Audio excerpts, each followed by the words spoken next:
And so let's begin with that major corruption probe leading to the arrest of 7 Toronto police officers and 1 retired officer. They're facing a wide variety of serious charges. The Toronto police chief says that he's seeking suspension without pay for at least 4 of the members. He also spoke about the impact of all of this. The harm goes far beyond the immediate wrongdoing. As Chief McSween said, and I will repeat, corruption has no place in policing. It strikes at the trust people place in us. And as such, in our quest to tackle these types of allegations, we are committed to leaving no stone unturned. Thomas D'Agua is one of the reporters in Toronto who's following this story for us. And Thomas, what do we know about the officers?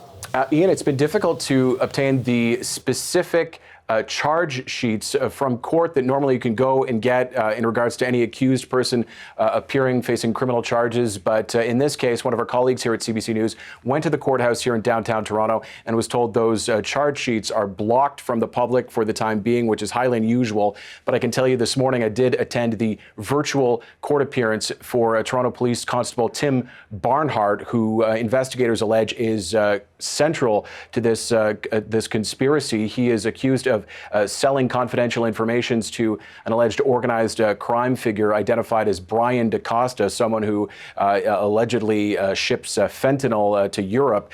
Both these men are being held at a York Regional Police division in Newmarket, Ontario, pending bail hearings. In fact, Barnhart is believed to have a bail hearing formally anyway, in the morning. We'll see if he is released on bail. But interestingly, this entire investigation from York Regional Police next to Toronto began with a probe specifically into a conspiracy to commit murder, a plot targeting a jail manager here in Toronto. And I was speaking with a former Ontario police watchdog who said that's unusual and perhaps unsettling. Listen.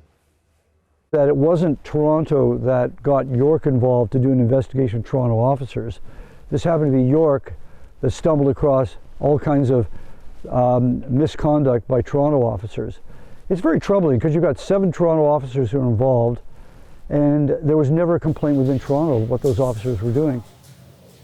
Tom, it's really disappointing, the difficulty in getting the information, the charge sheets, because transparency in this case is going to be so important. Talk to us about the impact this appears to be having on public confidence in the Toronto Police Service. Yeah, that's the big question, because for the past 24 hours since news began to trickle out about several Toronto police officers accused of corruption, it has been raising questions about the public's confidence in the Toronto Police. The Toronto Police Association, which represents upwards of 8,500 employees at the Toronto Police, they have pointed out that there are thousands of workers there, including officers, who go to work every day, and they hate nothing more, in their words, than corrupt cops. Toronto's Mayor Olivia Chow was asked today whether there should be a rethinking of the $1.4 billion budget attributed to Toronto Police. She said that can't be touched right now. That's been agreed to, but she did have this message. Listen. Any police officer that is found to have committed crimes will be punished. Any officer working with organized crime deserves to be thrown in jail. Toronto's Police Chief Myron Demkew was asked by a reporter at the news conference today whether in his meetings with the board that oversees Toronto Police, whether he has been asked to resign. He says he hasn't been asked, Ian. Thomas D'Agua in Toronto. Thank you. There's a lot more to go through on what we learned today about the investigation and the charges. So let's bring in Tanya Fletcher and let's begin with the most serious allegation. Yeah, Ian, this is really a lot to unpack here, but let's go back to what Thomas referenced and the targeting of this corrections manager. So this all started in June, and at the time, it was a murder conspiracy is what police are calling it. It unfolded targeting this man. And over a 36-hour period, several suspects showed up at this man's house in an alleged attempt to murder him. They showed up 3 times in 36 hours, and police have released surveillance video capturing the moment those 3 men, masked and armed, showed up for that final and 3rd time. They actually rammed into a police cruiser in the driveway at this moment, and we're going to show you a portion of that video. You can hear the audio of police making their move to arrest the 3 men who were in possession of an armed handgun. Those are our vehicles. Let's take them down right now. Contain. I have not seen anyone get out the passenger side, and haven't seen anyone run around the houses. I have containment in the back. Keep doing what you guys do. I'm blocked out for some trees. Now, what's also interesting is after that happened, police say that's when they discovered a link, allegedly, to one of the Toronto police officers, Tim Barnhart. He's accused of looking up confidential information about this man in a police database and then releasing that to a criminal network, organized crime, people with ties to international crime as well. At today's press conference, investigators were asked whether this man, this victim who was targeted, was in any way connected to any organized crime himself. They said no. Take a listen. That there is absolutely no evidence or information to suggest that the victim of that incident is in any way, shape, or form connected to organized crime whatsoever. Our belief is that that member was doing his job effectively, was ethical, and had complete integrity in his position, and that those actions, his commitment to integrity in his position, was what spawned the criminal actions against him. Tanya, I've been trying to think if I've ever seen a series of cases like this against police officers before. I can't remember one. Not only are the charges so serious, so for example, leaking information that would lead to an attempted murder of a corrections official, but also the wide variety of charges as well. The scope and breadth on this is stunning. We have kind of just to take a step back and show you just how many people are involved and the range of crimes we're talking about. So we have 8 current and former police officers involved. 19 others beyond that have been charged as well. Keep in mind, it's not just these police officers.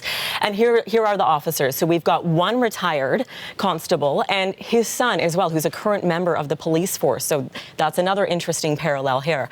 But if you take a step back and look, you mentioned the varied crimes. You've got conspiracy to commit murder. You've got drug trafficking. They name cocaine, meth, illicit cannabis, fentanyl, heroin, oxycodone, identity theft. Like the range of these crimes alleged to have happened is quite stunning. But the sharing of confidential information, it wasn't just that one case involving the corrections manager. They're saying at least 3 officers are accused of doing that, helping to facilitate a crime. And their quote was, "A number of serious criminal acts took place following the release of criminal information almost in real time."